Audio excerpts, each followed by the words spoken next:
Welcome back. If you're just joining us, the program is Cheche, live on Citizen TV and Hot 96 FM. Our guest this morning is presidential candidate and Party for Action leader Rafael Tuju.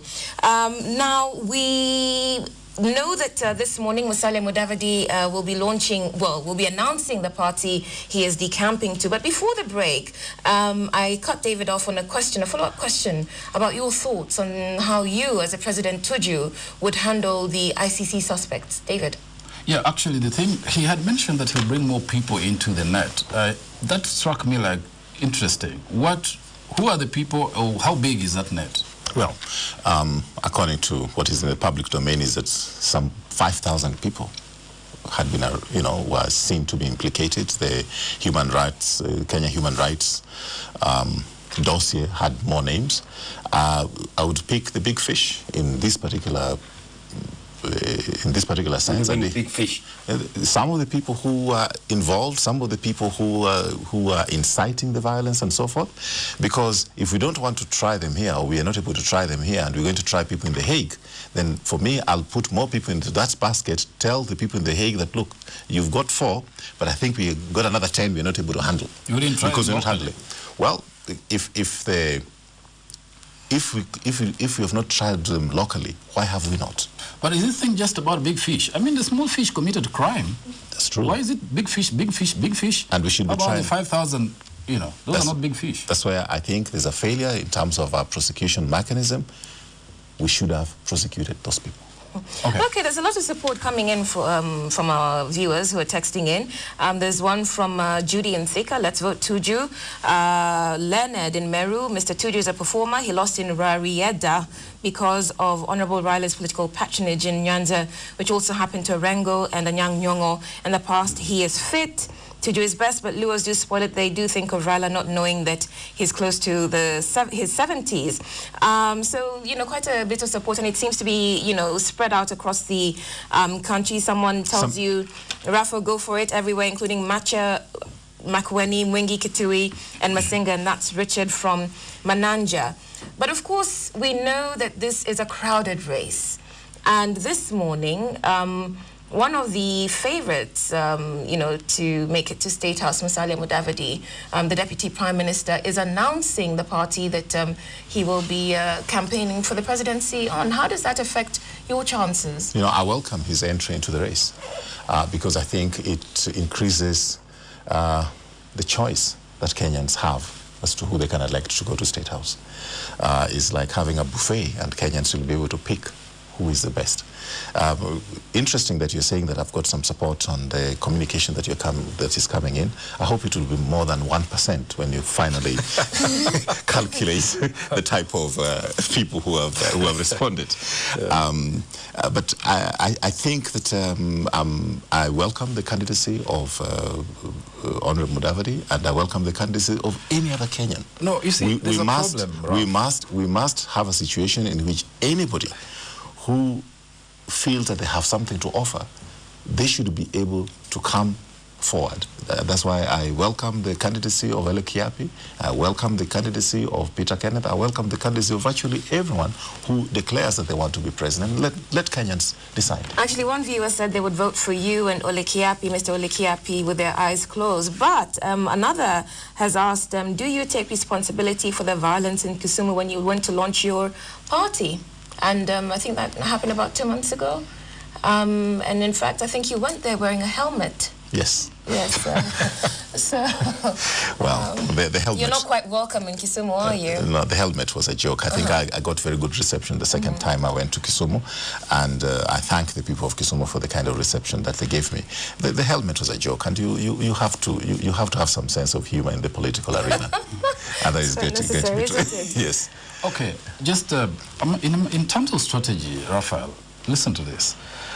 Clearly, the people in Nyanza, the Luo community, have a preference for Raila Odinga. And they're doing everything, and they'll do everything to obstruct you. Let's assume that is the scenario. And you appreciate that. How about a strategy where you get into Raila Odinga's party, knowing the obstacles, get through, because you need to be in leadership to actually make an impact. Get back into parliament, do mark timing, mark time, as somebody told Eugene, practice. when Raila moves aside, you will then take the stage and, take over the leadership. I would do that. He did this. He went into Kanu after all years of frustration. He infiltrated Kanu, took over Kanu, and caused the implosion. And finally, you see where he is. How about that strategy for you? I would not take that strategy because I'm not a career politician. I'm a professional. I come from the private sector. I do have an agenda and a message to give Kenyans, and I'm going to give it in the best way I can. And based on that, they'll make a decision as to whether I fit the bill to be their president. But this somersaulting and changing alliances every day and, today you're here, tomorrow you're there. Let's come back to the President Tuju and how he would deal with Kenya's problems, because we know that Kenya is facing, several problems. So, for instance, we also know that Kenyans have been dying needlessly on the roads. And again, the same thing, it must stop, or, be careful, or don't drink and drive. And I think the only time that we saw a decrease in deaths from Kenyan roads was when John Mishuki, the late John Mishuki, was the transport minister. What would the President Tuju do to save lives? Enforcement of the law. The thing is that you may have red lights and green lights and expect people to stop when it is red light. Now, if they don't stop when it is red light, then you enforce the law. That's as simple as it comes, whether it is in Kenya, whether it is in the United States, law has to be enforced. It's the same thing.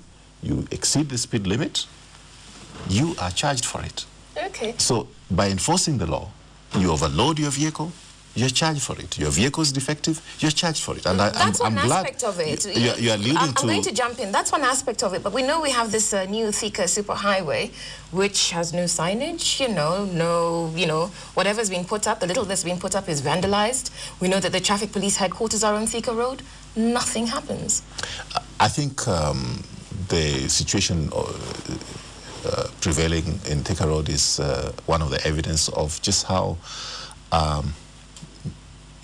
mediocre we can be in our approach to doing things. I mean, the way the Thika Road is being managed at the moment, I know it is still under construction, but in other countries where that kind of road is under construction, the contractor is required to make sure that they put systems in place so that we don't have the kind of accidents that we're having. I was on that road just in the last 4 or 5 days, and there is no signage. You don't know where to turn. You don't know when vehicles... because the road is complete. But it is a requirement. But surely there should be signs saying, there should be signs roadworks. That it is the roadworks, use this lane, use that lane. The way it was, I think on Friday or on Thursday when I was on that road, people have to guess. Now, do we jump to the other side or do we jump to this side? Blame the contractor? Not the contractor. Enforcement. Because the contractor should be required to do that.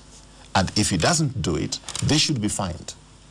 There should be consequences for doing the wrong things. Let me go back to a little bit history. You used to be Minister for Foreign Affairs for some period of time. Only 2 years. Only 2 years. It sounds long because I did a lot in that 2 years. And, if you do say so yourself. But we know Minister of Foreign Affairs, embassies have been incompetent, inept. And I don't know whether you're proud of having been Minister of Foreign Affairs those 2 years, and what changes did you bring? Well, there was a need for a lot of reform in the foreign service. Some of it made me very unpopular. One of the things that I did was to take steps which were really cost-cutting. I mean, situations in which virtually every Kenyan official going abroad was allowed to employ a cook from Kenya, for example, which was very expensive, and then the children of the cook would be going to the high-cost schools in those countries. So I cut out the fat. And that made me very unpopular, but I'm very, very delighted with the record of what I did. Here's a response to a comment you just made. If you're not a career politician, why don't you wait to be picked as a secretary in your profession? Exactly. I'm not a career politician, but at this particular moment in time, from the time when I went into politics in 2002, it is a call. And I can tell you, and I can repeat this here, that if Kenyans do not elect me at the end of this year or beginning of next year when the elections are coming on, I will gracefully move to something else and give chance to the next generation. I think the time has come that we should do what the Americans are doing. I mean, when John Kerry did not get the did not win the elections against Senior Bush, he stepped aside, and that's why we had an Obama. That Are you saying you're a one-time candidate? Yes. That if you lose this election, you will not run again? I will not. You will not become a cabinet secretary? I will not. All right, then. So, going back to I can become a cabinet secretary, but I would not run again to want to be president. And would you, if Raila Odinga won honestly, as some people claim here, given the nature of elections in Kenya in the past, would you work with him?